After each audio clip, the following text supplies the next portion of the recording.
오늘 함께 나눌 말씀은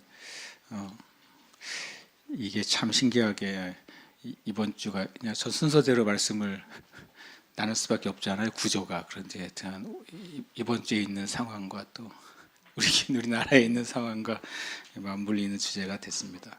같이 한번 읽어볼까요? 재림의 때까지 죄와 악이 존재하는 이유. 한 번 더요. 재림의 때까지 죄와 악이 존재하는 이유. 제목이 엄청 길죠. 말씀 마태복음 13장 24절에서 30절 또 36절에서 43절입니다. 함께 말씀 봉독하겠습니다. 예수께서 그들 앞에 또 비유를 들어 이르시되 천국은 좋은 씨를 제밭에 뿌린 사람과 같으니 사람들이 잘 때 그 원수가 와서 곡식 가운데 가라지를 덧뿌리고 갔더니 싹이 나고 결실할 때에 가라지도 보이거늘 집주인의 종들이 와서 말하되 주여 밭에 좋은 씨를 뿌리지 아니하였나이까? 그런데 가라지가 어디서 생겼나이까? 주인이 이르되 원수가 이렇게 하였구나. 종들이 말하되 그러면 우리가 가서 이것을 뽑기를 원하시나이까? 주인이 이르되 가만두라. 가라지를 뽑다가 곡식까지 뽑을까 염려하노라. 둘 다 추수 때까지 함께 자라게 두라. 추수 때 내가 추수꾼들에게 말하기를 가라지는 먼저 거두어 불사르게 단으로 묶고 곡식은 모아 내 곡간에 넣으라 하리라. 이에 예수께서 무리를 떠나사 집에 들어가시니 제자들이 나와 이르되 밭의 가라지의 비유를 우리에게 설명하여 주소서. 대답하여 이르되 좋은 씨를 뿌리는 이는 인자요 밭은 세상이요 좋은 씨는 천국의 아들들이요 가라지는 악한 자의 아들들이요 가라지를 뿌린 원수는 마귀요 추수 때는 세상 끝이요 추수꾼은 천사들이니 그런즉 가라지를 거두어 불에 사르는 것 같이 세상 끝에도 그러하리라. 인자가 그 천사들을 보내리니 그들이 그 나라에서 모든 넘어지게 하는 것과 또 불법을 행하는 자들을 거두어내어 불못불에 던져 넣으리니 거기서 울며 이를 갈게 되리라. 그때의 의인들은 자기 아버지 나라에서 해와 같이 빛나리라. 귀 있는 자는 들으라. 아멘. 이 주제는 참 어찌 보면 어려운 주제입니다. 마태복음 13장 오늘 이 비유에서 굳이 이 주제를 얘기하지 않아도 별로 되는 본문이에요, 실은. 그런데 제가 이 말씀을 읽으면서 실은 오래된 질문이죠. 예수님을 믿는 사람들 안에 있는 오래된 질문. 또 심지어는 예수님을 믿지 않겠다고 생각하는 사람들의 오래된 질문입니다. 쉽게 말하면 하나님이 계시고 하나님이 전능하시다고 말씀하고 있고 하나님은 선하시다고 말하는데 왜 이 세상에는 죄와 그 죄로부터 발생하는 수많은 악, 그 악 안에는 뭐가 있습니까? 개인적인 악도 있지만 집단적인 악도 있고 그리고 또 자연적인 악도 있는 거죠. 쓰나미나 또는 지진이나 다른 모든 자연재해들은 실은 선이 아니잖아요. 악이잖아요. 그래서 이런 죄와 악이 하나님이 창조자이시고 하나님이 선하시고 하나님이 사랑이신데 왜 존재하느냐.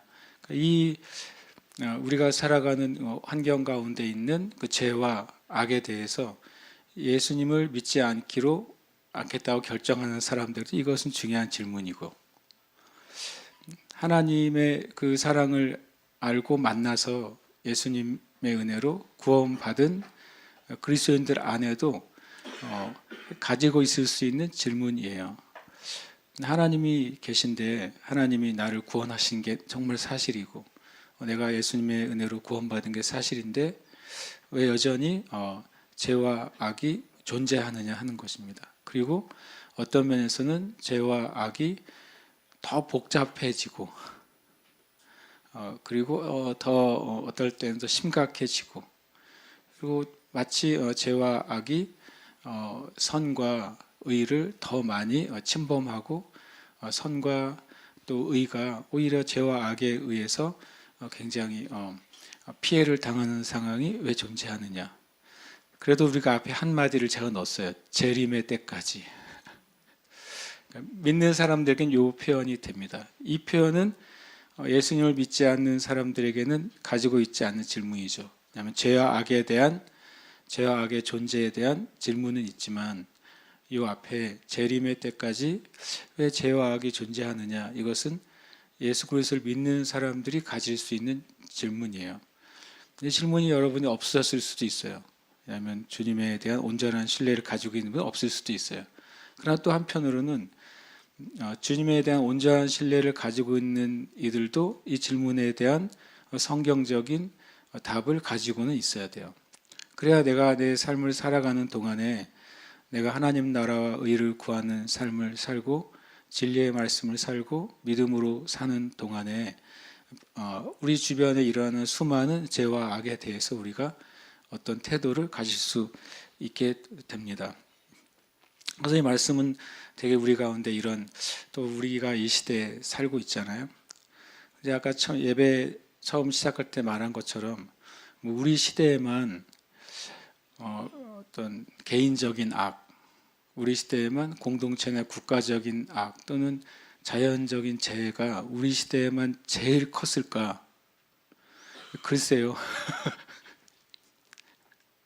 글쎄요라고 저는 말씀을 드리고 싶어요.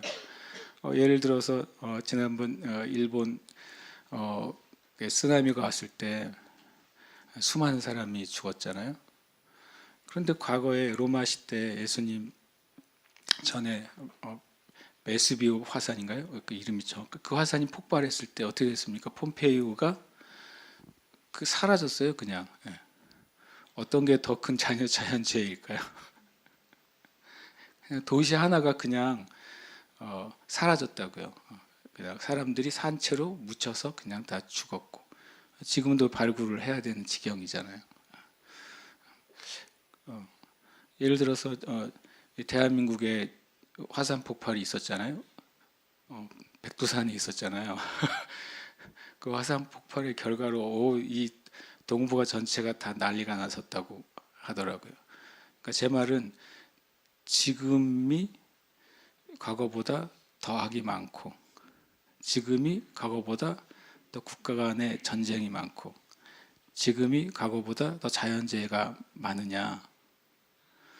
저도 제가 답을 하진 않을 거예요. 내가 모든 역사를 다 알지는 못하니까. 그러나 답은 글쎄요예요. 제 말은. 그러나 분명한 건 성경은 주님의 재림의 때가 가면 갈수록 이런 표현을 하고 있어요. 악한 자는 더 악하게 될 거라고 말하고 있습니다. 그리고 선한 자는 더 거룩하게 될 거라고 말하고 있어요. 그래서 악한 자는 더 악하게 되고 선한 자는 더 거룩하게 되니까 마지막 때에 분명한 거는 갭이 더 커질 거라는 거예요. 그러니까 하나님 앞에도 거룩함을 추구하는 사람들에게는 마지막 때가 최고로 악한 때처럼 느낄 겁니다. 갭이 더 커졌으니까. 이해되십니까? 마지막 때를 산 사람들에는 그 마지막 때가 최고로 어려운 세대가 될 거라는 거예요. 그 갭이 더 벌어져 있기 때문에. 그러나 악은 늘 존재했고, 그리고 죄도 늘 존재했습니다. 성경적으로 표현한다면 노아 시대 때가 제일 악했죠. 그렇죠. 예. 언제가 제일 악해서 어느 사람 지금이 제일 악해요. 그래서 제가 그랬어요. 지금은 제일 악했으면 이미 끝났어야 돼요. 왜냐하면 노아 시대에는 하나님이 말씀하셨어요. 사람이 생각하는 것이 어려서부터 악하다고 그랬어요. 사람의 모든 생각의 마음이 다 타락했다고 말했어요. 그래서 노아 시대에 멸망이 일어난 거예요. 어떤 사람들이 지금이 제일 악해. 그럼 저는 아니라고 말해요. 성경적으로는 노아 시대가 제일 악했거든요. 다만 마치 무슨 수학처럼 마지막 때는 노아 시대와 같이 될 거라고 그랬어요. 어디로 수렴되는 거예요? 노아 시대의 상태까지 수렴될 때 주님의 때가 온다고 그랬으니까. 아직 좀 이건 희망적인가요? 덜 악해요. 노아 시대를 침범하는 순간 끝나잖아요. 성경적으로 보면은. 제가 덜악하다는 얘기가 아니라 우리가 우리 자신의 상태, 이 세상의 상태 이걸 볼 때 생각보다 사람들은 비관적이고 또 비판적이고 부정적이에요. 근데 실제로 상황은 비관적이고 비판받을 만하고 그리고 부정적인 상황이 많지만, 제가 말씀드리는 것은 노아 때에도 하나님의 은혜가 있었잖아요. 노아 때도 구원하시는 은혜가 있었어요. 예수님께서도 마지막 때는 노아 때 같다고 때까지 될 거라고 말씀하셨다면 마지막 때도 노아 때처럼 구원하시는 은혜도 있다는 소리예요. 우리는 뭘 바라보는 자들입니까? 우리는 지옥을 바라보는 게 아니잖아요. 멸망하는 심판을 바라보는 게 아니잖아요. 저와 여러분이 보는 재림은 뭐예요? 그 죄가 있다면, 악이 있다면, 뭔가 이 세상에 옳지 않은 것이 있다면, 하나님을 대적하는 것이 있다면, 진리를 반해서 서 있는 것이 있다면, 그것이 무엇이든, 그것이 얼마나 큰 힘을 가지고 있든, 그것이 얼마나 세상을 점령하고 다스리고 있든, 그것이 얼마나 세상을 미혹하고 그리고 거짓되게 속이고 있든, 그 재림의 때는 뭘 말하는 거예요? 그것이 실은 사라질 것을 말하는 거잖아요. 여러분, 재림을 어떻게 정의하세요? 재림 그러면 마음속에 속에 여론조사를 해봐야 될 것 같아요. 두렵다 1, 2 생각하기 싫다, 3 없었으면 좋겠다, 4 나 때는 아니었으면 좋겠다, 막 이렇게. 근데 실은 성경은 재림을 믿는 자들에게는 뭐라고 말하고 있는지를 살펴봐야지, 사람들이 말하고 있는 재림이나 마지막 때에 대한 메시지는 실은 심판받고 하나님 모르는 자들에 관계된 메시지를 믿는 사람들이 가지고 굉장히 품고 있어요. 마지막 때에 대해서 하나님의 사람들에게 뭐라고 말하는지 살펴보면, 재림 그러면 갑자기 기분 나쁘다가도 재림 그러면 얼굴이 밝아져야 돼요. 그렇지 않으시겠어요?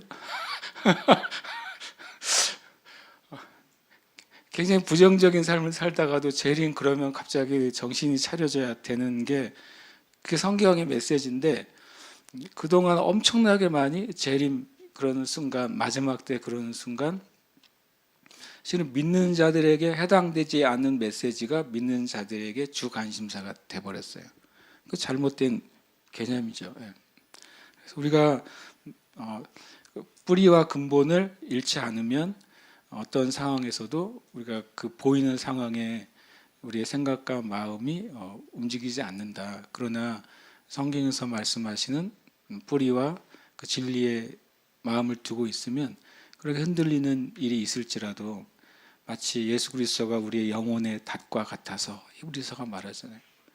아무리 그 바다의 표면이 비가 내리고 그리고 파도가 불고 폭풍우가 쳐도 영혼에 다시 내려져 있는 배는 폭풍우가 아무리 쳐도 그게 지나간 다음에 자리를 이동하지 않잖아요.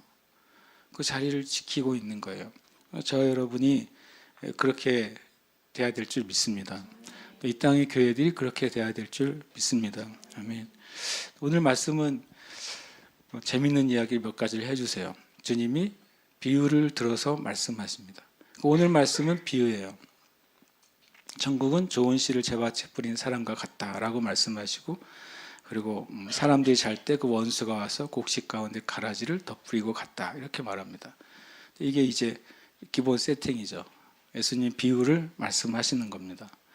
천국은 좋은 씨를 제밭에 뿌린 사람과 같으니라고 이제 개역개정에 돼 있으니까 천국은 사람이야, 이렇게 말하는 분이 있어요. 그리고 다행히 세번역 성경은 원래 의미가 천국은 좋은 씨를 제밭에 뿌린 사람의 사정과 같다라고 세번역 성경이 얘기를 해주잖아요. 이 상황과 같다는 거예요. 좋은 씨가 제 밭이니까 그 사람의 밭이죠. 그 사람의 밭에다가 좋은 씨를 뿌린 그 전후 사정이에요. 그리고 그 밭에 일어나는 어떤 일에 대한 이야기가 바로 천국에 대한 이야기라는 거죠. 하나님의 나라에 대한 이야기, 하나님이 다스리는 세계에 대한 이야기가 요 세팅이에요. 하나님이 다스림, 천국은 하나님의 다스림이잖아요. 하나님의 다스리는 세계의 그 기본적인 세팅이 뭐냐면 밭이 있는 것이고, 그 밭은 그 하나님의 밭이에요. 주인이 하나님이시죠. 거기에 하나님은 좋은 씨를 뿌렸어요. 근데 그 다음에 일이 발생을 합니다. 어떤 일이 발생합니까? 사람들이 잘 때 그 원수가 와서 곡식 가운데 가라지를 덧뿌리는 상황이 벌어진 거예요. 이게 기본적인 세팅이에요. 그래서 봤더니 오늘 말씀을 그냥 이제 정리를 제가 해봤어요. 여긴 우리 편이에요. 천국은 좋은 씨를 제밭에 뿌린 사람의 상황이에요. 그런데 여기서 뿌리는 사람은 37절에서는 뭐라고 표현하고 있습니까? 인자는 누구라고요? 인자라. 좋은 씨를 뿌리는 사람은 인자다. 예수 그리스도라고 명확하게 나와 있어요. 그렇죠? 비유니까 영적인 사실을 말하는 것입니다. 비유는 그냥 한번 이제 스쳐 지나간 스토리가 아니라 이 땅 하늘의 것을 이 땅의 모습으로 말할 수가 없으니까 이 땅의 것으로 하늘의 사실을 말하는 게 비유잖아요. 뒤에 있는 게 실제란 말이에요. 거꾸로 사람들 비유 그러면 스토리가 진짜고 풀어진 게 가짜라고 생각하는데 반대예요. 비유는 스토리가 가짜고 풀어진 게 사실이에요. 제 말 이해되시죠? 뒤에 나오는 천국의 비유 가운데 밭에 감추인 보화인데 보화가 천국이 아니라 천국이 실제고 보화는 비유잖아요. 천국의 비유. 지금 거꾸로 생각을 해야 되는데 사람들은 쓰여진 것이 사실, 해석된 걸 비유라고 생각해요. 아닙니다. 거꾸로 쓰여진 게 비유고 해석이 사실이에요. 그래서 비유라고 말하는 것이죠. 그러니까 이 좋은 씨를 제밭에 뿌린 사람은 바로 예수님이에요. 영적인 사실입니다. 37절에. 그러면 그 인자가 예수님이 뿌린 좋은 씨는 천국의 아들들. 한글 성경은 이제 아들들이라고 돼 있는데 성경의 아들들이라는 표현은 자녀들이란 의미입니다. 아델포이라는 단어는 항상 아들과 딸을 의미하는 거죠. 그다음에 추수꾼 있어요. 추수꾼은 천사들이라고 말했어요. 신천지에 있는 사람 다 천사들이에요. 이거 어떻게 하면 성경을 안 읽나 봐요. 내가 보기에 성경을 안 읽는 것 같아요. 그분들은. 그렇죠. 제 말에 신천지에서 전도하는 사람들을 추수꾼이라고 그러거든요. 성경을 안 읽어요. 제가 보니까. 아니면 성경을 거기서 읽는 성경은 몇 줄을 이렇게 화이트로 이렇게 지워놨나 봐요. 이거 보지 마라 이렇게. 다 천사들이야. 하여튼간. 그래서 이게 이제 우리 편에 속한 스토리예요. 기본 세팅이라는 말씀을 드리고 싶은 거예요. 두 번째 기본 세팅이 나쁜 편이에요. 거기 보면 원수가 나와요. 원수가 하는 일은 뭐냐면 곡식 가운데 가라지를 덧뿌려요. 그러니까 이게 재밌는 표현인데요. 원수는 새 판을 못 짜요.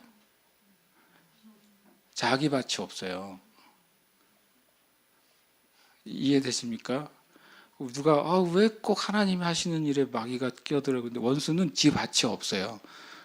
존재하지 않기 때문에 원수가 하는 일은 뭐냐면 곡식 가운데 가라지를 덧뿌리는 거예요.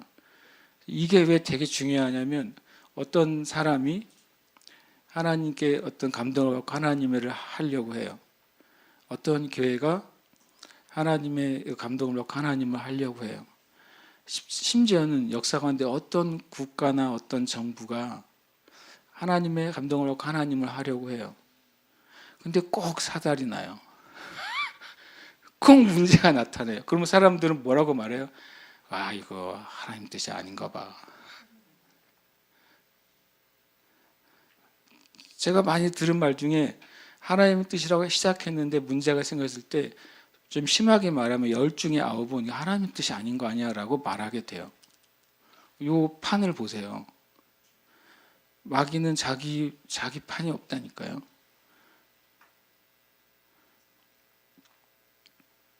마귀가 끼어든다는 소리는 무슨 말이에요? 하나님이 뿌려놓은 게 있다는 소리예요. 저는 이 말씀 읽다가 되게 이런 생각을 가지면서 굉장히 우리나라의 역사나 세계 다른 나라의 역사나 실제 인류의 역사 가운데 왜 수많은 나쁜 일이 일어나는지를 이해하게 됐어요. 마귀는 지 세계가 없다니까요. 그리고 가라지를 뿌렸는데 그 가라지는 악한 자의 아들들이라고 말합니다. 이 두 세계가 있는데 실은 알고 보면 한 밭이잖아요. 두 세계가 공존하는데 한 밭에 공존하는 겁니다. 한 상황에 두 세계가 존재하는 게 저와 여러분의 삶이에요. 개인적으로도 그래요. 공동체적으로도 그렇고 국가적으로도 그렇습니다. 그러니까 이것을 이해하지 않으면 우리의 개인의 삶이나 공동체나 국가나 역사 가운데 일어나는 일들에 대해서 우리는 다른 시각을 갖게 되는 거예요. 근데 그 사이에 하나가 들어가요. 밭은 세상이다라고 분명히 말했어요. 밭은 세상이다고 말했으니까 세상은 누구 거예요? 제 밭이잖아요. 34절에 하나님 거라고 말하는 겁니다. 이 세팅이 진짜 많은 걸 얘기해줘요. 데이터라는 게 있잖아요. 사람들이 데이터를 조사를 해가지고 뭐 데이터를 쭉 써놨어요. 데이터를 보고 어떤 사람들은 아 이거 재미없네라고 하는 사람도 있고 데이터를 보고 세상이 돌아가는 것을 읽는 사람도 있어요. 성경은 저는 어떤 면에서 영적인 데이터라고 생각할 때가 많아요. 이걸 보는 거죠. 가만히 가만히 보는 거예요. 도대체 만약에 데이터가 쭉 있으면 만약에 그런 학자나 통계학자가 보면 그 통계를 보고서 만약에 책을 쓰라고 그러면 100페이지, 1000페이지를 쓸 수도 있을 거예요. 이 숫자가 가르쳐주는 의미가 무엇인지, 이 숫자를 통해 우리가 뭘 알 수 있는지, 또 이 숫자를 통해 우리가 어떻게 행동해야 되는지, 막 어떻게 보면 말도 안 되는 이야기를 할 수도 있는 거예요. 통계학자들은. 근데 성경이 그래요. 성경이 그렇게 쫙 주님이 말씀하셨어요. 그래서 우리가 그것을 보기 시작하면 거기서 나도 발견하고 거기서 당신도 발견하고 거기서 우리도 발견하고 때로는 거기서 세상도 보게 돼요. 하나님의 말씀이 그래서 정말 하나님의 말씀이다라고 느끼는 거죠. 그 크신 하나님이 날아가는 새에 대해서도 관여하시고 그 크신 하나님이 온 우주가 움직이는 것도 관여하시잖아요.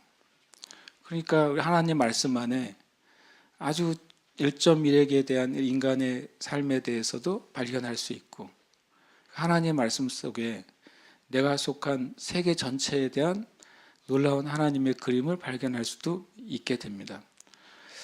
추수 때는 세상 끝이라고 말했어요.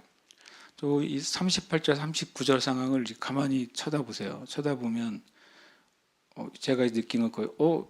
밭이 세상인데 이건 하나님 것이네. 지금 세상이 엉망이 되고 있다고 말을 하고 또 뒤죽박죽이라고 말하고 이쪽에서는 이 편을 악이라고 말하고 이쪽에서는 이쪽을 악이라고 말하는 세대에 우리가 살고 있잖아요. 그런데 성경은 단순해요. 밭은 하나님 거야. 그러니까 여러분이 땅이 있는데 그 땅 위에서 누가 들어가 서로 막 싸우고 있어요. 나중에 뭐라 그러면 돼요? 나가세요. 그러면 되잖아요. 왜요? 그럼 내 밭이에요. 그러면 그렇다고 제가 느꼈어요. 아, 이게 참 재밌구나. 이 밭이 하나님 거라는 사실 우리가 자꾸 놓친다. 대한민국, 우리나라는 대한민국이 지금 이제 정치가 엄청 진동하니까 이 정치를 정부는 이쪽 편이지만 또 국회는 다른 편이잖아요. 누가 주인이에요? 그렇게 말할 때 우리는 이제 어떤 편에 서거나 어떤 것이 옳거나 그렇거나를 말할 수밖에 없잖아요. 근데 늘 제가 이걸 정리해 놓고 보니까 나는 제 기준으로 왼쪽 편에 늘 서 있다고 말하는 거죠. 그리고 어떤 사람은 반대편에 서 있다고 말하게 됩니다. 우리는 그렇게 말하게 돼요. 그런데 이제 가운데를 봐야 돼요. 이쪽이든 저쪽이든 이 밭의 주인은, 세상의 주인은 안 바뀌어요. 역사의 주인은 안 바뀝니다. 그걸 자꾸 놓치니까 마땅히 교회가 해야 될 걸 안 하는 거예요. 마땅히 그리스도인이 해야 될 걸 안 하는 거죠. 세상이 흉흉하니까 내가 이거 하는 게 무슨 의미가 있어 하고 손을 놓는 거예요. 이러다가 뒤집어질 것 같으니까 세상이 내가 하고 있는 일이 무슨 소용이 있을까라고 손을 놓는 거예요. 우리가 놓치는 게 뭐냐면 하나님이 밭의 주인이시다. 하나님이 세상의 주인이시다. 그리고 정말 놓치지 않을 것은 세상 끝이 있다는 거예요. 저는 이 38절, 39절 요 한 절이 저한테 제일 이번 주에 크게 다가온 구절이에요. 세상은 하나님 거구나. 그리고 이 세상이 끝이 있네. 거기서 멀리서 세상을 보면 우습다는 게 아니라, 하잘 것 없다는 게 아니라, 난 그냥 이 세상이 하든 나 상관없이 그냥 떨어져 있을래, 그런 게 아니라, 우리는 그 안에 내가 그렇게 생각하지 않는다고 그 세상 안에 없는 것도 아니요. 내가 그냥 방관자로 있다고 해서 나는 그 세상이 일어나는 결론에서 내가 벗어나는 것도 아니잖아요. 세상에 일어나는 일에 대한 내가 피해자도 되고, 세상에서 일어나는 일에 대한 내가 이익을 얻는 자도 돼요, 우리는. 그러니까 그걸 벗어날 수 없는데, 우리가 우리의 삶이나 인생이나 세상을 바라보는 성경의 이 밑그림을 가지지 않으면 매번 휘둘릴 거라는 거예요. 매번 힘들 겁니다. 매번 고통스러울 거고 이것을 우리가 이 판이 이렇구나, 이 사실 우리가 알아야 된다고 저는 깨닫게 됐어요. 그래서 모든 영적인 싸움은 이 구도에서 시작됩니다. 이 구도 안에서 무엇인가 일어나게 되고 이쪽 편에 있든 저쪽 편에 서게 됩니다. 제가 말한 이쪽 편 저쪽 편은 하나님께 속해 있느냐 원수에게 속해 있느냐, 이 기준이에요. 다른 기준이 아니라 정치적인 기준도 아니고 이념의 기준도 아니고 사상의 기준도 아니고, 하나님 편에 속해 있느냐 원수에게 속해 있느냐가 성경에서 말씀하시는 유일한 기준이 되는 겁니다. 그래서 이 말씀을 이제 이해할 때 제일 중요한 키워드는 씨예요. 누가복음 8장 11절에 이 마태복음 13장에 있는 비유들과 연결되면서 이거 명확하게 말씀해 주고 있어요. 이 비유는 이러하니라. 이 네 가지 밭의 비유에서 말합니다. 씨는 뭐라고요? 하나님의 말씀이요.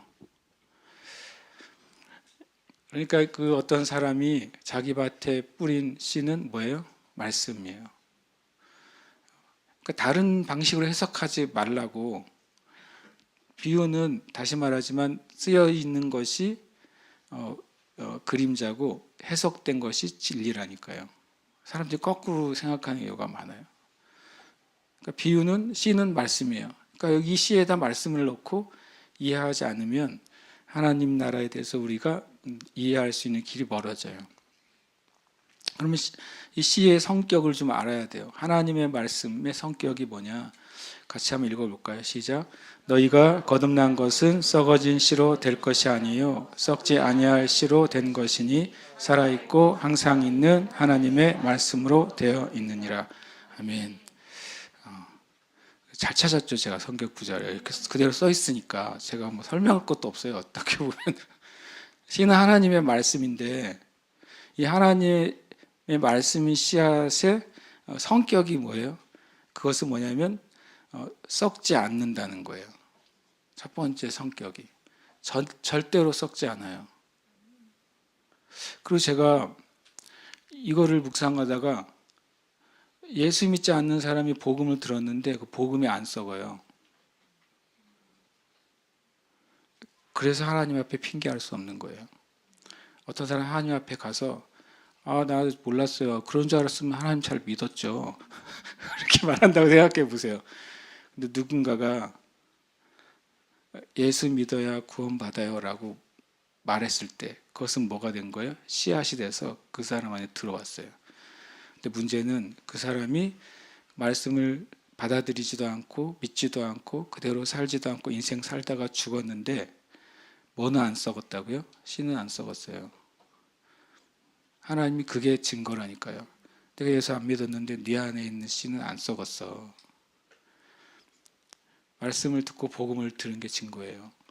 하나님이 우리의 인생 가운데 진리를 넣으신 증거가 있어요. 왜냐하면 걔는 안 썩거든요. 영원히 안 썩어요. 그래서 우리가 하나님을 부정하더라도 지옥 가거나 타락하거나 심판받을 때 핑계할 수가 없어요. 이게 그대로 남아있으니까. 그 다음에 이 하나님 말씀의 특징은 살아있고 항상 있어요. 그냥 썩지 않을 뿐만 아니라 뭔가 계속 움직입니다. 말씀은 우리에게 계속해서 뭔가를 우리에게 메시지를 주는 것입니다. 하나님의 말씀은 우리의 양심에 계속 호소합니다. 하나님의 말씀은 우리의 생각 가운데 계속 말하고 있습니다. 이게 하나님의 말씀의 특징이에요. 하나님의 말씀의 효과는 뭐예요? 거듭나게 하는 거예요. 사람을 거듭나게 합니다. 사람을 구원합니다. 사람들의 죄를 제가 제거대로 회개하게 만듭니다. 이것이 하나님의 말씀의 특징이에요. 그러니까 신 하나님의 말씀이니까 말씀을 뿌렸잖아요, 밭에. 그 뿌린 씨앗이 뭐 하고 있는 거예요? 지금 썩지 않고 살아서 그 밭에 대해서 뭔가를 계속 일하고 있다는 거예요. 성경은 그렇게 말씀하고 있는 것입니다. 하나님의 말씀인 씨의 특징이 또 말씀으로서의 씨로서의 말씀도 있지만 또 검으로서의 말씀도 성경은 나와요. 같이 읽겠습니다. 하나님의 말씀은 살아있고 활력이 있어 좌우에 날선 어떤 검보다도 예리하여 혼과 영과 및 관절과 골수를 찔러 쪼개기까지 하며 또 마음의 생각과 뜻을 판단하나니. 아멘. 왜 마귀가 사람들의 마음에 성경의 말씀이 들어가지 못하도록 그렇게 애쓸까요? 그 이유는 뭐냐면 성경이 정말 들어가면 이 하나님의 말씀은 성경의 특성 때문에 그래요. 그 말씀은 조금 전에도 살아있고 썩지 않잖아요.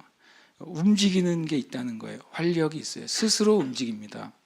그리고 그냥 움직이는 게 아니라 어떤 검보다도 예리하게 움직여요. 그래서 그 말씀이 들어가면 혼과 영과 관절과 골수, 영혼, 육에 있는 모든 생각과 뜻을 판단한다는 건 드러낸다고 되어 있어요. 말씀이 들어가면 마치 우리 속에 생각하기 싫지만 면도날이 하나 들어가면 내 위가 정상이 되겠어요? 난리가 날 거 아니에요.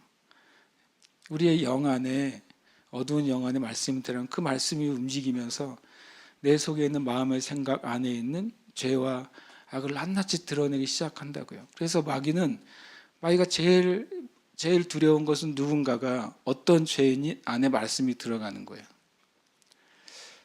어떤 죄 안에 말씀이 들어가면 그 말씀이 이 일을 하거든요. 가만히 있지를 않습니다. 살아있는 하나님의 기름 부음 받은 말씀은 그렇게 이런 일이 발생하게 돼요.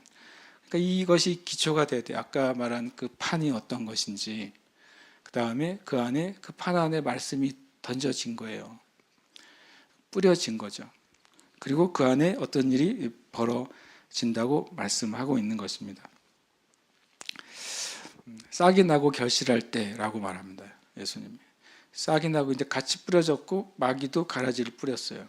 싹이 나고 결실할 때. 오늘 비유해 보면 우리가 마지막 때만 생각하지만 추수 때만 생각하지만 실은 두 때가 나오는 거예요. 추수 때, 세상 끝에 때가 있고 여기는 싹이 나고 결실할 때는 세상 끝이 아니죠.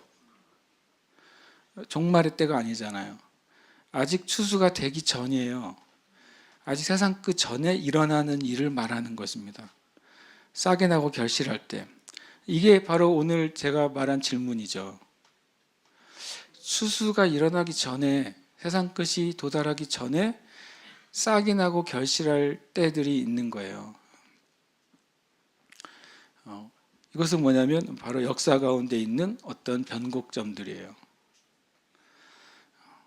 왜냐하면 매 역사 때마다 하나님은 어떤 나라에 씨를 뿌리시잖아요. 또 어떤 민족에게 씨를 뿌리시잖아요. 또 어떤 공동체에 씨앗을 뿌리시잖아요.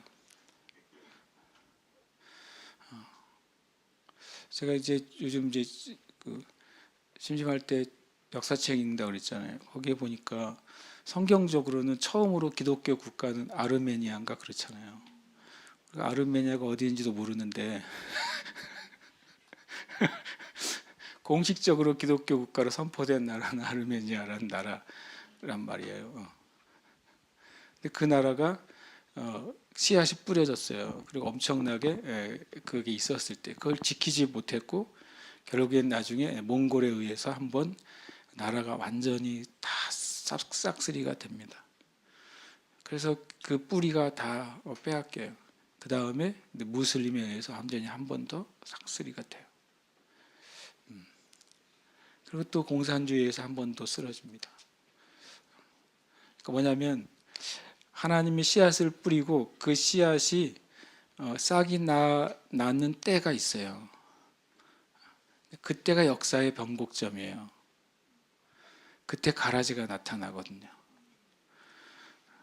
그것은 이제 조금 개인적인 묵상일 수 있으니까 괄호를 처리하고 들으시면 내가 살아간 나는 대한민국이니까 저는 이 말씀을 묵상하면서 생각을 계속 하게 되는 거예요. 지금 저는 대한민국에서 태어났고 내가 원해서 태어난 건 아니고 주님이 태어나셨으니까 이 나라에 대한 이 나라 안에 부르심에 속해 있잖아요. 나는. 그리고 이 나라를 위한 하나님의 뜻에 나도 부르심이 속해 있단 말이에요. 그럼 이 나라를 향한 하나님의 아버지의 마음이나 하나님의 뜻을 내가 찾아야 될 거 아니에요. 이 나라를 향한 하나님의 뜻을 당군에서 찾으면 안 돼요. 왜냐하면 나라가 바뀌었잖아요. 이 나라에 대한 하나님의 뜻을 고려해서 찾으면 안 된다고요. 이 나라에 대한 하나님의 뜻을 조선에서 찾으면 안 돼요. 어디서 찾아야 돼요? 대한민국이란 나라에서 찾아야 될 거 아니에요. 여러분, 조선과 대한민국은 다른 나라예요. 내 말이 틀려요? 맞아요? 같은 나라라고 말해도 그렇죠. 땅은 같죠. 사는 사람도 같죠. 우선이요. 그렇지만 나라의 성격이 같아요? 달라요? 완전히 다르잖아요. 조선이라는 나라는 왕이 다스리는 나라였고 대한민국이라는 나라는 대통령이 다스리는 나라잖아요. 정치 체제가 다르면 다른 나라입니다. 혁명이 뭐냐면 체제를 바꾸는 게 혁명이잖아요. 그럼 다른 나라가 되는 거예요. 다행히 우리는 조선에서 대한민국으로 혁명에 의해서 바뀌지 않았어요. 그 사이에 정말 36년 가까이 되는 그 일제강점기의 시간이 사이에 끼어 있고 그리고 조선에서 대한민국으로 바뀌었단 말이에요. 그럼 제가 살아가는 제가 묵상하는 거예요. 그러면 내가 살아가는 대한민국에 하나님이 뿌린 씨는 무엇인가? 왜냐하면 성경은 하나님 모든 민족에게 이름을 주셨다고 말해요. 사도 바울이 모든 민족에게 이름을 주신 아버지 앞에 내가 무릎을 꿇고 비노니라고 말했어요. 역사 가운데 수많은 민족과 나라가 명멸했지만 성경은 분명하게 그 나라들의 이름을 주신 분이 하나님이시다라고 말했고 성경에서 이름을 부여한다는 것은 목적을 부여하는 것입니다. 의미와 목적을 부여하는 거예요. 그러면 내가 살아가는 대한민국, 난 조선에 살고 있지 않거든요. 그렇죠? 네. 나는 대한제국에서도 살고 있지 않습니다. 나는 대한민국에서 살고 있어요. 그러면 이 나라에 이름을 주신 분이 하나님이에요. 1948년 5월 10일인가 재헌국회가 시작될 때 그때 우리나라 헌법이 선포되고 그때 국호가 결정됐어요. 대한민국으로. 그럼 제가 생각하게 됐어요. 주님, 이 말씀에 의하면 세상은 바치고 밭은 하나님 거예요. 하나님은 그 밭에 씨를 심으시고 마귀는 그 밭에 가라지를 심는단 말이에요. 제가 말한 하나님의 판을 이해하십니까? 그거를 우리나라 역사에 이렇게 갖다 놓는 거예요. 제가 갖다 놔봤어요, 이번 주에. 그래서 잠을 3일을 못 잤어요. 오늘 당회가 빨리 끝나길 바라요. 자고 싶어요. 그런데 아직도 생각이 계속 돌아가니까 나는. 그런데 그러면 대한민국에 뭘 심으셨냐, 이게 되게 궁금해졌어요. 뭘 심었을까요, 주님이 대한민국에? 네, 우리나라 사람들은 생각보다 이승만 대통령을 존경하지 않아요. 그런데 2차 대전 이후에 세상에서 위대하다고 일컬어진 지도자들이 많이 있잖아요. 영국에도 있고 미국에도 있고 심지어는 싱가포르에도 있고 러시아에도 있고 중국에도 있어요. 나름 그 나라에서 위대한 지도자들, 중국, 그 당시 소련이죠. 동남 나은 나라들. 2차 대전 이후에 사람들이 이제 국가를 세우고 그 나라의 영웅인 사람들이 제일 많이 존경했던 인물 중에 하나가 놀랍게도 대한민국의 이승만이에요. 참 신기하지 않습니까? 당장 이 대한민국 안에서는 이승만이라는 이름을 지우고 싶어하는 사람들은 많은데 2차 대전 이후 2차 대전이 끝나지 지금 70년, 80년째를 향하는데 전 세계의 지도자들 가운데 제일 존경한 인물을 적으라고 했을 때 그 중에 하나가 이 조그만 대한민국의 나라 이승만이 들어간다는 거예요. 굉장히 신기한 사실이에요. 이건 제가 만들어낸 스토리가 아니라 찾아보시면 알 거예요. 싱가포르의 수상도 제일 위대한 사람이라고 두 명을 말했어요. 이승만과 박정희라고. 심지어는 중국과 소련의 지도자들도 이승만과 박정희를 얘기해요. 그거 굉장히 재밌어요. 그러면 나는 역사적인 사실에 의해서 대한민국의 하나님이 이승만 대통령이나 그 정부에 의해서 씨앗을 심으셨다고 생각해요. 하나님이 이승만 대통령이나 정부에서 씌워진 대한민국을 향한 씨앗이 뭘까요? 놀랍게도 이승만 대통령의 글에 보면 이 대한민국은 기독교 국가가 되어야 된다고 말했어요. 이승만 대통령 당시에 서구 열강의 선진국을 보면서 우리나라가 대한제국이 조선이 어떻게 하면 잘 사는 나라가 될까, 그거를 세계 역사 책을 읽으면서 내린 결론은 이 나라가 하나님을 믿는 나라가 되면 이 나라가 선진국이 되겠구나라고 생각했어요. 그다음에 두 번째로는 이 나라가 세계 사람들에게 하나님 믿는 신앙을 전하는 국가가 되면 진짜 이 나라가 아름다운 나라가 되겠구나라고 생각했어요. 신기하잖아요. 이 조선의 말에, 구한 말에 망해가는 대한제국에 영모죄로 한성 감옥에 갇혀 있는 청년 이승만이 그때 하나님을 만나고 감옥 안에서 세상의 역사책을 읽다가 내린 결론. 이 나라는 아직은 대한민국도 아니죠. 이 구한말에 망해가는 대한제국이 살 길은 하나님을 믿는 거다. 그리고 온 세상에 하나님을 전하는 게 이 대한민국이 갈 길이라고 22세인가요? 그 뜻을 품었죠. 그리고 26세인가요? 그때 미국으로 가고 40년을 미국에서 살다가 이미 은퇴할 나이에 대한민국에 돌아왔어요. 창창한 나이에 돌아온 게 아니에요. 그냥 미국에서 사셔도 문제가 없는 나이에 60대 후반에 돌아왔다니까요. 젊을 때 이 나라를 세운 게 아니에요. 마치 모세처럼 인생 다 보내고 온 거예요. 그리고서 1948년 재헌국회를 통해 대한민국이라는 국호가 결정이 됐단 말이죠. 저는 대통령이나 정권이나 정부를 말하는 게 아니라 하나님이 누군가를 통해 심으신 것을 말하고 싶은 거예요. 그게 싹이 나고 결실할 때가 있잖아요. 그것이 하나님 씌우는 씨앗이라면 싹이 나고 결실할 때가 있는 거예요. 근데 그때 뭐도 있다고요? 가라지도요. 대한민국이 흔히 말하는 이제 저 미개발국에서 개발도상국으로 이제 선진국 기점까지 가기 도약하기 시작한 때가 언제입니까? 이제 8, 90년대잖아요. 성경은 한 세대를 40년이라고 말해요. 이건 저의 묵상이에요. 그래서 제가 생각했어요. 48년 정도 기준에 했을 때 90년대 전후가 하나님이 심으셨던 것이 결실할 때 중에 하나였나 보다. 왜냐하면 그때 대한민국이 세상에서 가장 많은 인구 비율로 가장 많은 선교사를 파송할 때쯤이었어요. 엄청나게 많은 청년들이 이 땅에서의 안락한 삶을 포기하고 세계 선교지로 막 쏟아져 나갈 때가 80년대, 90년대였어요. 근데 그때 가라지가 뿌려졌어요.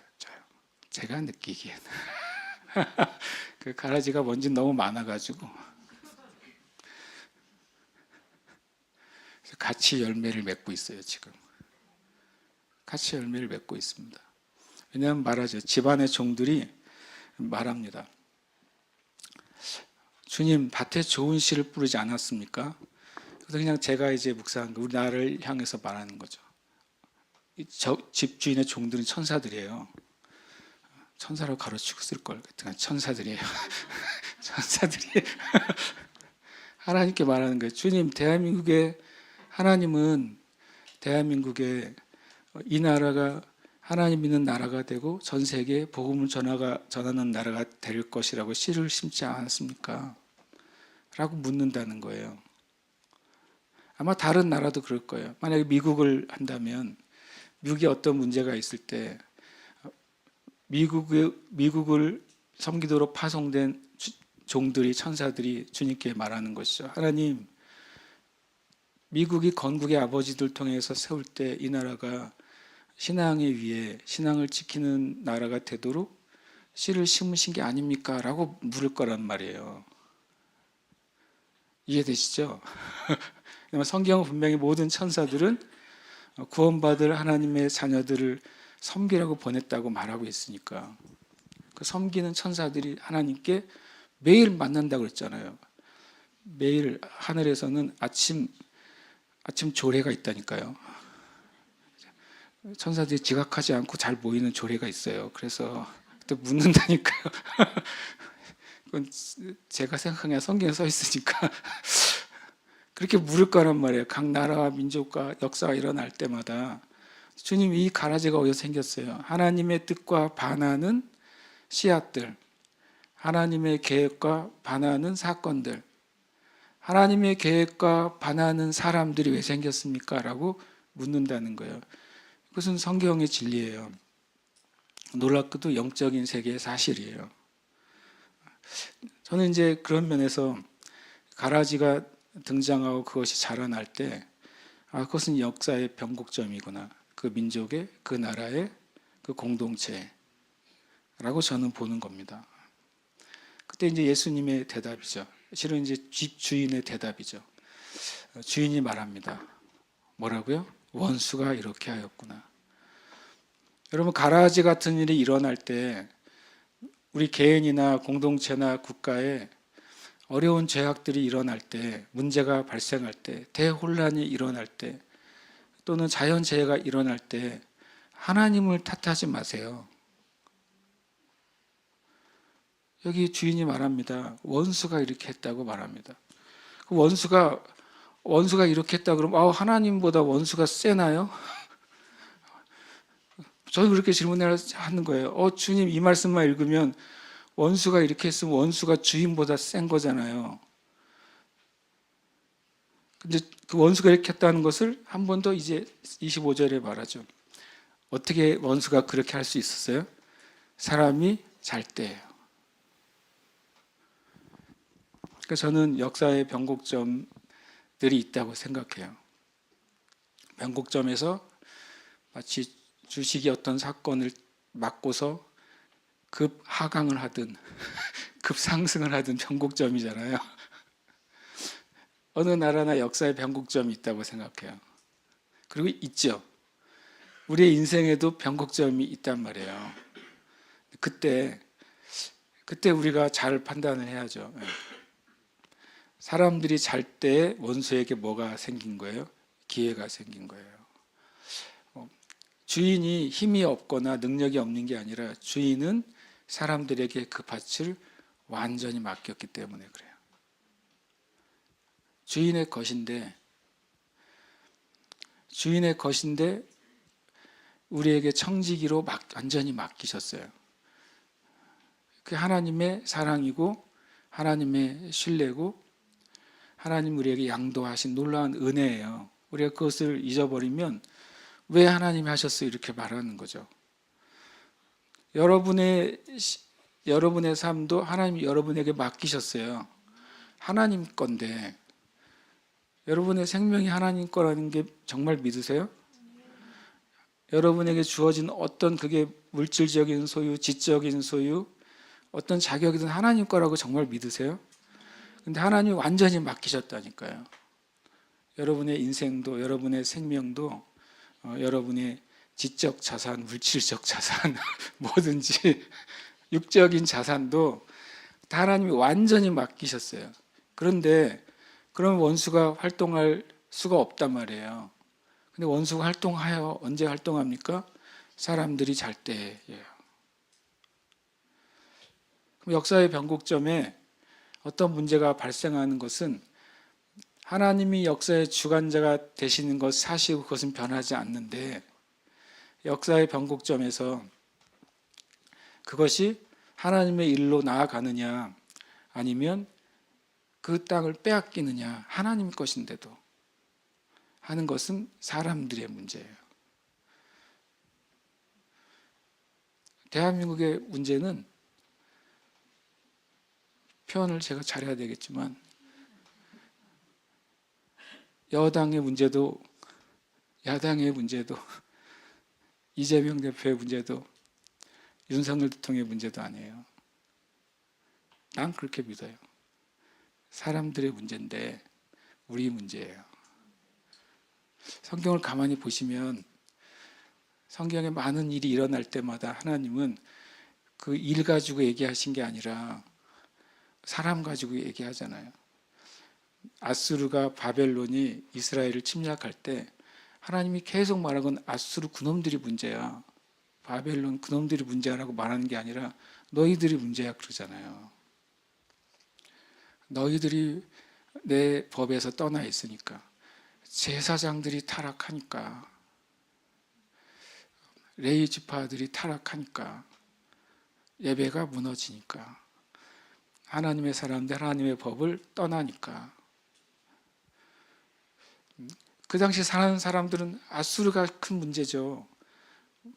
바벨론이 큰 문제고 이집트가 문제고 아람이 문제고 다 주변에 있는 나라가 다 문제 아니에요? 근데 하나님은 계속 성경은 그냥 주님이 마치 다른 데는 안 보시는 것처럼 너희가 문제라 그러잖아요. 너희가 내게 돌아와라. 너희가 내게 돌아와. 그것이 아수르에 대한 해결책이 너희야. 바벨론에 대한 해결책도 너희고 애굽에 대한 해결책도 너희고 아람에 대한 해결책도 너희야. 전 그렇게 들리는 거예요. 예수님이 시험에 들지 않게 깨어서 기도하라 그러셨잖아요. 그게 얼마나 절실한 주님의 그 명령인지를 제가 깨달아요. 얼마나 절실한 명령인지. 디모데전서 2장에 너희는 모든 사람의 기도와 간구와 도구와 감사를 하되 특히 권세자들, 위정자들, 왕들을 위해 기도하라고 하잖아요. 그런데 그렇게 안 하잖아요, 기도. 이게 하나님이 받으실 만한 영어 표현 하나님이 기뻐하실 만한 기도다 그랬었어요. 하나님이 기뻐하시는 기도인데 우리는 하나님이 기뻐하시는 기도는 잘 안 해요. 대한민국의 교회가 제가 감히 이렇게 말할 수 없지만 제가 어렸을 때 다녔던 교회는 나라를 위해서 참 많이 기도했어요. 지금의 기준으로 보면 그때가 민주화 되기 전에 이 나라였고 어떤 면에서는 개발 독재 나라였고 아직 사람들이 굉장히 불완전한 상태의 나라였는데 그때 교회는 참 나라를 위해 기도했다고요. 그래서 불완전한데도 나라는 계속 성장했어요. 외국의 눈으로 볼 때 저 나라가 어떻게 저렇게 일어서나 할 정도로 신기하게 자원도 없고 땅덩이도 좁고 전쟁의 위험이 있는 저 나라가 신기하게 부흥하고 잘 커지고 굉장히 전 세계 10위 안에 드는 경제 대국이 될 줄을 누가 알았겠어요. 그때는 세상은 이렇게 말하면 말도 안 된다는 소리 하겠지만 우리는 그렇게 말하는 거예요. 사람들이 깨어 있었어요. 누가요? 하나님의 사람들이, 교회가 어쨌든 깨어 있던 거죠. 그거 한다고 상 주는 것도 아니고 나라를 위해 기도한다고 사람들이 주목하는 것도 아닌데 그냥 교회는 묘한 흐름인 것 같아요. 하나님의 흐름인 것 같아요. 그냥 기도를 하는 게 상례인 거죠. 나라를 위해 기도하는 게, 국가 지도자들을 위해 기도하는 게 그냥 상례였던 거예요. 근데 어느 순간 그것이 살살살 사라졌어요. 복음을 통해서 영혼이 구원받는 것보다 사회 구원을 해야 된다. 굉장히 멋있는 메시지죠. 틀린 말 아니죠. 그런데 교회가 사회 구원을 하는 게 아니라 예수 믿는 사람들이 사회를 구원하는 거예요. 교회가 사회 구원을 하려면 기독교 국가가 돼야죠. 기독교 국가가 돼서 법을 딱 지어서 예수 안 믿으면 추방. 로마 시대에 그랬어요. 예수 안 믿으면 박해받았어요. 예수가 공인된 다음에, 기독교 공인된 다음에 예수 안 믿는 사람들이 박해를 받았다니까요. 우리나라 신안 지역에도 복음이 가득 찼을 때 예수 믿는 사람이 95%가 된 적이 있대요. 그래서 예수 안 믿으면 박해받았대요. 또 아직도 교회를 안 다녀? 또 어쩌려고 그래? 이랬다고 제가 저번에 신안 가서 들었어요.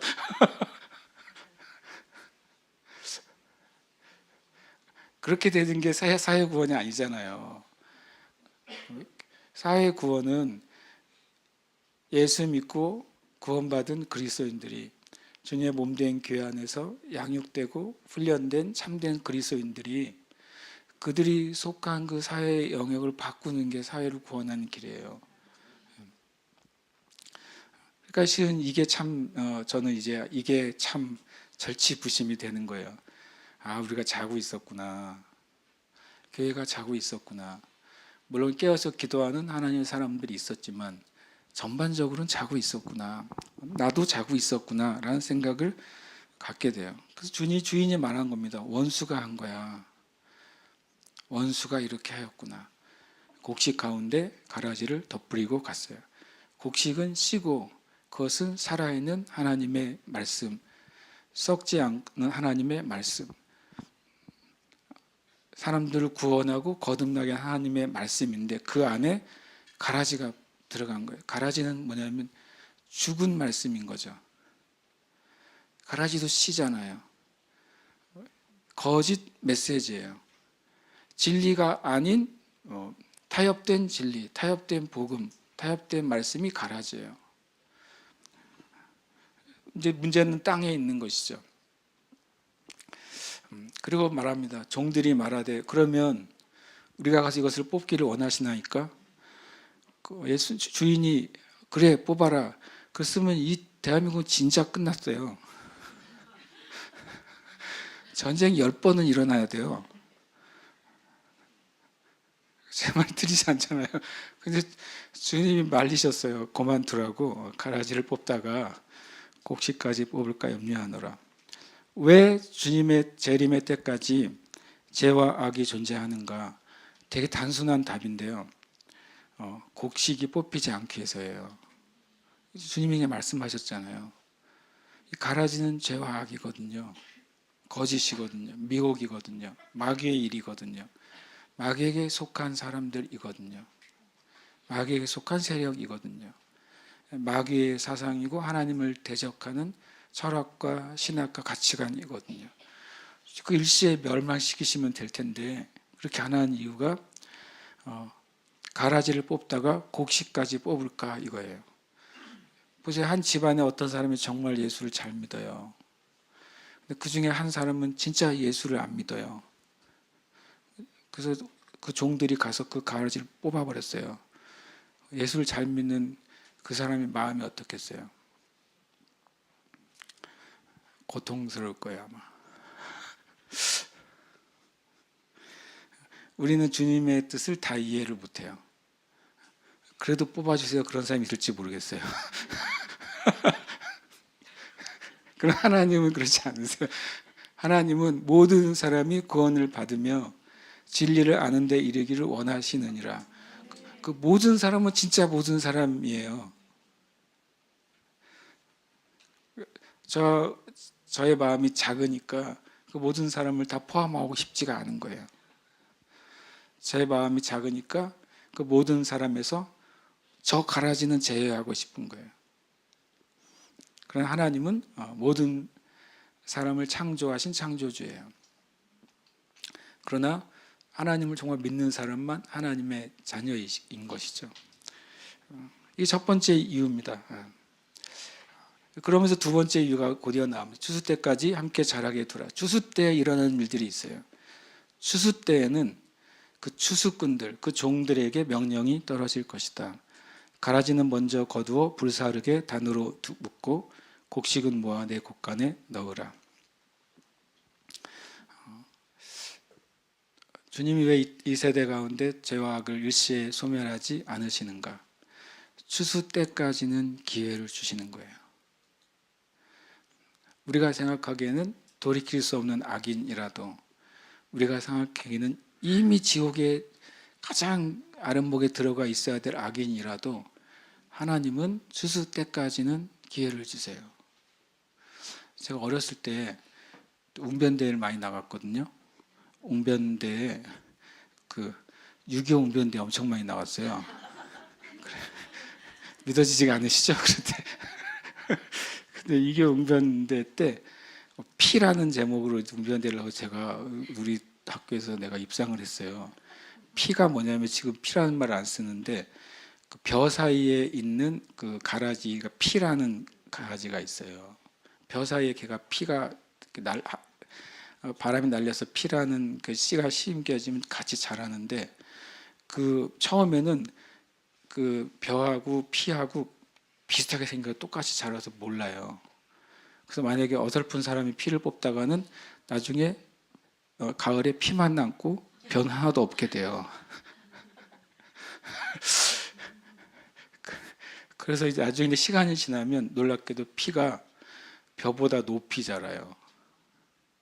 그럼 나중에 정말 이제 벼가 익기 직전에는 피가 훨씬 벼보다 높이 자라고 애가 꼿꼿하게 서 있어요. 교만하게.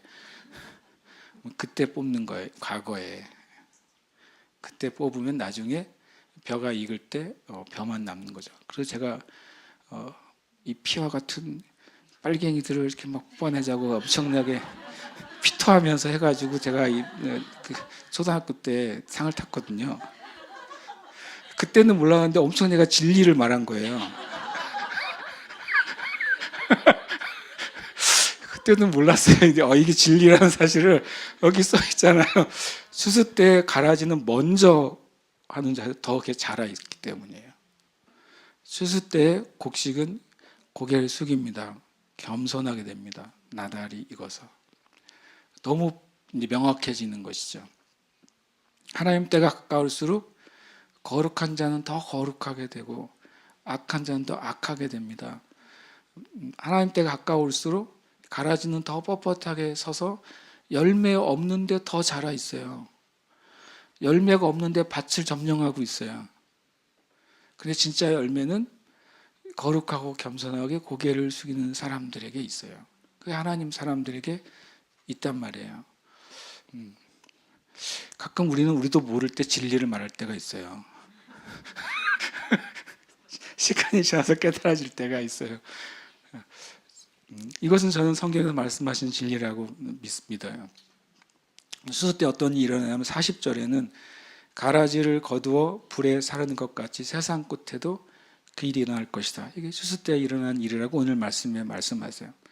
또 41절에는 그 추수 때에 어떤 일이 벌어지냐면 인자가 그 천사들을 보낼 거라고 말씀하십니다. 흔히 말하는 추수의 천사들이죠. 심판의 천사들입니다. 우리가 첫 유월절 때에도 하나님은 이 천사들을 보냈어요. 그 집집마다 문설주와 인방의 피가 발라져 있는 그 집은 유월 넘어갔지만 나머지 집은 그 천사들이 일을 했어요. 어떻게 일을 했습니까? 모든 장자가 죽었습니다. 심판의 천사들이 마지막 때만 존재하는 게 아니에요. 성경엔 계속해서 하나님의 심판 때마다 이 천사들이 활동했다고 말씀하고 있는 것입니다. 소돔과 고모라 때도 두 천사가 말합니다. 롯에게 내가 당신을 빼내지 않고서는 이 성을 멸망할 수 없다. 이 두 천사가 한 일입니다. 천사들을 보내리니 모든 넘어지게 하는 것과 또 불법을 행하는 자들이라고 돼 있어요. 가라지가 사람인 거예요. 씨는, 곡식은 하나님의 말씀을 받고 그것을 간직한 사람이 그게 곡식이고, 가라지는 거짓과 비진리를 받아들여서 그것으로 사는 사람이 바로 가라지인 것입니다. 풀무불에 던져 넣으리니 거기서 울며 이를 갈게 되리라. 다시 또 추수 때 일어난 일을 계속 말하고 있는 겁니다. 오늘 말씀에 그때라고 말하죠. 그때 의인들은 자기 아버지 나라에서 해와 같이 빛나리라. 의인들이 누굽니까? 의인들의 성경은 예수 그리스도의 보혈의 은혜를 믿고 죄사함 받고 구원받는 자들이 의인들이라고 말합니다. 그들은 해와 같이 빛날 거라고 분명히 말씀하고 있어요. 마지막 때에 어떤 일이 일어나느냐? 죄와 악을 주님께서 제거하십니다. 마지막 때에 하나님께서 하나님의 사람들의 그 수고와 열매에 대해서 값을 주십니다. 마지막 때에 의인들이 아버지 나라의 새와 같이 빛납니다. 제가 그 말씀 한번 드렸잖아요. 우리는 우리나라나 또 어떤 정치들을 볼 때 어느 나라는 어느 대통령이 됐네, 우리나라는 어느 대통령이 됐네, 잘 됐네, 큰일 났네라고 말해요. 요즘 대통령이나 요즘 세상의 그 권위자들은 특별한 몇 명을 빼놓고서는 10년이 넘지 않잖아요, 그 임기가. 제가 말씀을 묵상하다가 사사기 때 이스라엘 백성들이 하나님 떠났을 때 20년, 40년간 어려움을 겪잖아요. 그때 어떻게 살았지? 그 생각 들었어요. 그래서 내가 또 그래, 솔로몬 때, 다윗 때는 그래도 좀 잘 살았잖아요. 근데 예수님 요즘 표현하면 하나님 믿는 사람들이 아합 때는 도대체 어떻게 살았을까? 아합 꽤 오래 사셨어요. 그래서 몇십 년 사셨거든요. 어떻게 살았지? 남유다의 20명 넘는 그 왕들 사이에서 선한 왕 몇 명 없잖아요. 거기에 하나님 믿는 하나님 백성은 어떻게 살았을까? 그 세월을. 사사기 300년을 어떻게 살았을까? 제가 묵상하다가 그래서 내가 생각했어요. 이 세상의 흐름 때문에 내가 기뻐하고 슬퍼하거나 두려워하거나 교만해지거나 자랑하거나 그거 굉장히 우스운 일이네 라는 생각이 들었어요. 그래서 우리가 하나님 나라의 그 소망을 가지지 않으면 앞으로 좋은 일이 일어나도 좋은 게 아닐 것이고 나쁜 일이 일어나서 나쁜 게 아닐 거예요. 그래서 우리가 우리의 관점을 바꿔야 된다. 하나님을 보는 법을 우리가 배워야 된다. 그것이 실은 지금뿐만 아니라 앞으로도 저 여러분의 삶 가운데 믿음의 여정 가운데 이 판을 꼭 기억하시길 축복합니다. 함께 이 시간 기도하겠습니다. 내가 함께 고백하고 기도하긴 함께 읽겠습니다. 나는 귀 있는 자, 말씀을 듣고 깨닫는 자, 영으로 깨어있는 자가 될 것이다. 아멘. 한 번 더요. 나는 귀 있는 자, 말씀을 듣고 깨닫는 자, 영으로 깨어있는 자가 될 것이다. 아멘. 고백합니다. 나는 마지막 때까지 진리의 말씀을 짓고 열매 맺는 자가 될 것이다. 아멘. 한 번 더요. 나는 마지막 때까지 진리의 말씀을 지키고 열매 맺는 자가 될 것이다. 아멘. 고백합니다. 나는 예수 그리스도가 다시 오시는 그날에 하나님의 나라에서 해와 같이 빛날 것이다. 아멘. 한 번 더요. 나는 예수 그리스도가 다시 오시는 그날에 하나님의 나라에서 해와 같이 빛날 것이다. 아멘. 우리의 이름을 좀 넣어서 고백하십시다. 저는 이 나라의 정치적인 진동으로부터 하나님의 공의와 하나님의 평강 임하기를 기도합니다. 여러분들 기도하십시오. 우리는 사람을 바라보고 기도하지 말고 하나님 바라보고 기도하십시오. 그리고 하나님의 공의와 하나님의 뜻이 이 나라와 민족 가운데 정치계든 경제계든 교육계든 언론계든 종교계든 모든 것 가운데 임하도록 기도하십시오. 그것이 우리의 의무 중에 하나예요. 기도하는 것이 우리의 의무 중에 하나고 우리는 그 일에 부름 받았습니다. 사람들이 잘 때 가라지가 뿌려집니다. 교회가 잘 때 교회 안에도 가라지가 뿌려지고 교회가 잘 때 그 나라 민족 가운데도 가라지가 뿌려집니다. 그래서 우리가 깨어 있어야 될 줄 믿습니다. 그러나 우리는 이 고백을 해야 됩니다. 우리는 깨어있는 자가 될 것이고 열매 맺는 자가 될 것이고 해와 같이 빛날 것입니다. 이것이 우리의 전망이에요. 미래에 대한 우리의 전망은 이것입니다. 미래에 대한 전망을 뭘 합니까? 사람들이 경제가 좋아진다 나빠진다를 전망으로 생각해요. 정치적인 상황이 이렇게 될 것이고 저렇게 될 것을 전망으로 얘기합니다. 과학이 어떻게 발전할 것이고 아니면 무엇이 일어날 것이고 그런 걸 전망으로 얘기합니다. 그러나 저의 전망은 이겁니다. 나는 깨어있는 자가 되는 것, 나는 열매 있는 자가 되는 것, 나는 하나님 나라에서 빛나는 자가 되는 것입니다. 이것이 교회의 전망이 돼야 돼요. 미래에 대한 그림이 돼야 돼요. 그래야 길을 안 잊어버려요. 아무리 우리의 삶에 골짜기도 있고 산도 있고 쭉 뻗은 하이웨이도 있고 올레길 같이 구불구불한 길도 있지만 전망을 가지고 있으면 방향을 안 잊어버리는데 전망이 없으면 그 길 때마다 우리는 울고 웃고 두렵고 설레고 기쁘고 기분 나쁘고 해야 될 겁니다. 그래서 이 전망을 가지고 저 여러분이 가게 될 것입니다. 그러니까 이름을 넣어서 고백하고 함께 기도하십시다. 고운령은 귀 있는 자, 말씀을 듣고 깨닫는 자, 영으로 깨어있는 자가 될 것이다. 고운령은 마지막 때까지 진리의 말씀을 지키고 열매 맺는 자가 될 것이다. 고운령은 예수 그리스도가 다시 오시는 그날에 하나님의 나라에서 해와 같이 빛날 것이다. 아멘.